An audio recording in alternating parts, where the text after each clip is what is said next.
Assalamualaikum warahmatullahi wabarakatuh. Waalaikumsalam warahmatullahi wabarakatuh.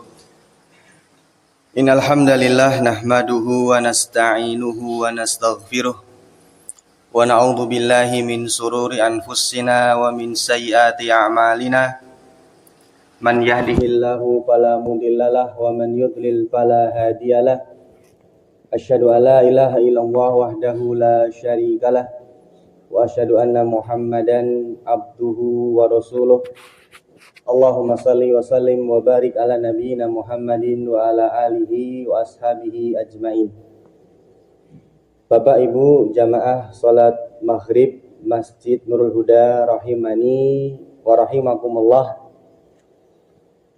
Melanjutkan taklim singkat kita Bapak Ibu setiap Rabu malam Kamis ba'da maghrib. Kita isi sebentar 7 hingga 10 menit untuk taklim singkat. Kita bacakan sebuah risalah pendek, risalah bermanfaat yang berjudul Salasul Usul yang ditulis oleh Muhammad bin Sulaiman At-Tamimi rahimahullahu ta'ala. Hari ini kita masuk di pertemuan yang ketiga. Berarti sudah ada 2 pertemuan sebelumnya. Pada pertemuan yang pertama kita membahas muqaddimah, di mana penulis membuka tulisannya dengan mengatakan Bismillahirrahmanirrahim. Kemudian pada pertemuan yang kedua, berarti Rabu kemarin, adakah Bapak Ibu yang masih ingat sampai di mana kita Rabu kemarin? Insya Allah kita bacakannya sedikit Bapak Ibu, sepotong demi sepotong, dengan harapan bisa kita pahami sedikit demi sedikit. Adakah jenengan yang masih ingat Rabu kemarin sampai di potongan yang mana kita membahasnya? Yang ingat saya berikan hadiah.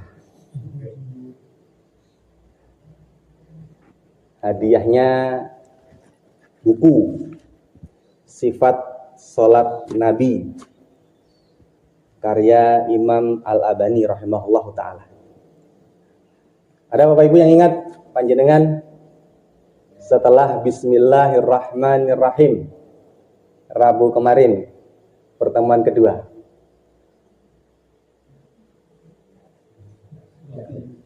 Lupa nggih? Nggih, berarti pelajarannya harus diingat. Karena sewaktu-waktu ada hadiah yang menunggu. Baik, berarti hadiahnya kita simpan dulu ya. Rabu kemarin sampai kita pada potongan setelah Bismillahirrahmanirrahim adalah perkataan penulis I'lam rahimakallah. I'lam rahimakallah, yang artinya ketahuilah semoga Allah merahmati Anda. Jadi Bapak Ibu, setelah penulis membuka dengan Bismillahirrahmanirrahim, sudah kita jelaskan kemarin, Bismillahirrahmanirrahim, penulis melanjutkan dengan I'lam rahimakallah, ketahuilah semoga Allah merahmati Anda. Di mana pelajaran yang bisa kita ambil dari I'lam rahimakallah adalah kemarin yang pertama, menunjukkan bahwasanya para ulama itu memiliki kasih sayang yang besar kepada umat Islam, kepada murid-muridnya, kepada jamaahnya, kepada para pembaca tulisannya. Di mana bentuk kasih sayangnya? Dengan mendoakan. Bahkan sebelum dimulai pelajaran, sebelum dimulai menulis tulisan, para ulama mendoakan pembacanya, mendoakan jamaahnya, mendoakan umat dengan rahimakallah, semoga Allah merahmati Anda. Ini menunjukkan bahwa para ulama itu memiliki kasih sayang yang begitu besar. Yang kedua, juga menunjukkan bahwasanya Islam ini agama rahmat dan kasih sayang. Apa dalilnya? Dalilnya firman Allah, "Wa ma arsalnaka illa rahmatan lil alamin." Dan tidaklah kami mengutus engkau wahai Muhammad kecuali bagi rahmat bagi seluruh alam. Nah, pada Bapak Ibu sekalian, pada malam hari ini kita akan melanjutkan potongan selanjutnya masih di bagian muqaddimah. Setelah penulis mengatakan Bismillahirrahmanirrahim, kemudian mengatakan i'lam rahimakallah, ketahuilah semoga Allah merahmati Anda. Kita akan bahas malam ini. Penulis mengatakan annahu yajibu alaina ta'allumu arba'i masailah. Penulis melanjutkan dan mengatakan annahu yajibu alaina ta'allumu arba'i masailah. Annahu sesungguhnya, yajibu alaina wajib atas kita, ta'allumu mempelajari, arba'i masailah 4 permasalahan. Ini penulis mulai memberikan pelajarannya. Beliau mengatakan sesungguhnya wajib atas kita, yajibu alaina, ta'allum mempelajari 4 permasalahan. Penulis mengatakan yajibu alaina, wajib atas kita. Berarti menekankan bahwasanya perkara yang akan beliau bawakan ini adalah wajib. Bapak Ibu, kewajiban dalam Islam itu minimal ada 2 macam. Ada kewajiban yang namanya fardu kifayah. Ini kewajiban yang sifatnya kolektif. Artinya apabila ada sebagian kaum muslimin yang sudah mengerjakan, maka kewajiban bagi kaum muslimin yang lain gugur. Kewajiban kolektif namanya fardu kifayah. Contohnya misalkan seperti sholat jenazah. Sholat jenazah ini hukumnya fardu kifayah, kewajiban kolektif. Artinya kalau ada sebagian orang yang sudah mengerjakan sholat jenazah, maka orang lain yang tidak mengerjakan sudah gugur, sudah diwakilkan. Yang kedua, ada yang namanya kewajiban individu atau namanya fardu ain.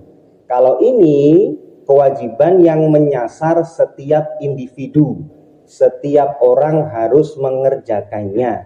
Apa contohnya? Misalkan seperti sholat 5 waktu. Sholat 5 waktu hukumnya wajib individu, fardu ain. Sehingga nggak bisa kita beralasan kenapa jenengan tidak sholat 5 waktu. Lah kan sudah ada yang sholat, nggak bisa. Karena kalau 5 waktu ini kewajiban individu, setiap orang harus melaksanakannya. Beda dengan sholat jenazah tadi. Kalau sholat jenazah sudah ada yang melaksanakan, maka yang lain gugur. Ini jadi fardu kifayah dan fardu ain, kewajiban kolektif dan kewajiban individu. Nah, kewajiban yang dibawakan penulis dalam risalah beliau ini, yajibu alaina, apa kewajibannya? Ta'allum. Apa itu ta'allum? Mencari ilmu, belajar, ngaji. Sehingga kewajiban untuk ngaji, mencari ilmu, ini termasuk kewajiban yang mana? Apakah kewajiban yang fardu kifayah, yang kolektif, yang apabila ada orang yang sudah ngaji maka yang lain gugur, atau kewajiban individu yang setiap orang wajib untuk ngaji, wajib untuk mencari ilmu? Maka para ulama mengatakan belajar mencari ilmu, ngaji ini termasuk kewajiban yang fardu ain, kewajiban individu yang masing-masing dari kita wajib untuk belajar. Seperti tadi, seperti kewajiban sholat fardu, sholat 5 waktu. Setiap kita wajib untuk ta'allum, mencari ilmu, belajar. Apa dalilnya? Kalau ngaji, mencari ilmu, belajar itu wajib fardu ain, wajib individu. Dalilnya adalah dalam hadis Nabi dari sahabat yang mulia Anas bin Malik Rasulullah beliau mengatakan, thalabul ilmi faridatun ala kulli muslim. Beliau mengatakan mencari ilmu itu adalah faridatun, kewajiban. Untuk siapa? Ala kulli muslim, bagi setiap muslim. Rasulullah mengatakan kulli muslim, setiap muslim. Setiap muslim terkena kewajiban untuk thalabul ilmi. Sehingga belajar, ngaji, mencari ilmu ini kewajiban fardu ain, yang masing-masing kita kena kewajiban untuk mencari ilmu, untuk ngaji, belajar agama kita ini. Apa keutamaannya ngaji itu? Banyak. Dalam kelanjutan hadisnya Rasulullah mengatakan, wa inna thalabal ilmi yastaghfiru lahu kullu syai'. Kata Rasulullah, sesungguhnya para pencari ilmu itu yastaghfiru lahu kullu syai', segala sesuatu akan memintakan ampun baginya. Ini diantara faidah, diantara manfaat dari mencari ilmu. Seseorang yang mencari ilmu itu akan dimintakan ampun oleh kullu syai', semua makhluk. Semua makhluk akan memintakan ampun untuk orang-orang yang ngaji, yang mencari ilmu. Apa makhluk itu? Semua. Kullu syai', kata Rasulullah. Entah dia malaikat, bahkan para binatang pun memintakan ampun untuk orang-orang yang mencari ilmu. Kelanjutannya Rasulullah mengatakan, hattal hitani fil bahri, bahkan sampai ikan-ikan di lautan, kata Rasulullah. Ikan-ikan di lautan yang jumlahnya miliaran itu, Bapak Ibu, mereka memintakan ampun untuk siapa? Untuk orang yang thalabul ilmi. Ini diantara faedah, diantara manfaat besar ketika kita mencari ilmu. Selain kita mendapatkan ilmu, kita juga mendapatkan doa pengampunan dari siapa? Dari semua makhluk. Kullu syai' hattal hitani fil bahri, bahkan sampai ikan-ikan di lautan. Kita tahu ikan di lautan jumlahnya miliaran, jutaan, sangat banyak.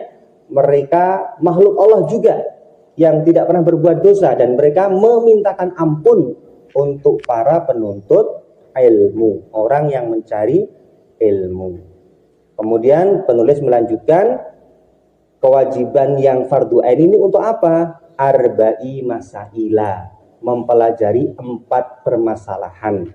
Jadi penulis mengatakan wajib atas kita fardu ain untuk mempelajari 4 permasalahan. Apa saja 4 itu? Insya Allah kita akan bahas pada pertemuan berikutnya. 4 permasalahan yang wajib untuk kita pelajari. Bapak Ibu kaum muslimin, barangkali ini yang bisa kita sampaikan. Semoga bermanfaat. Wabillahi taufik. Wassalamualaikum warahmatullahi wabarakatuh.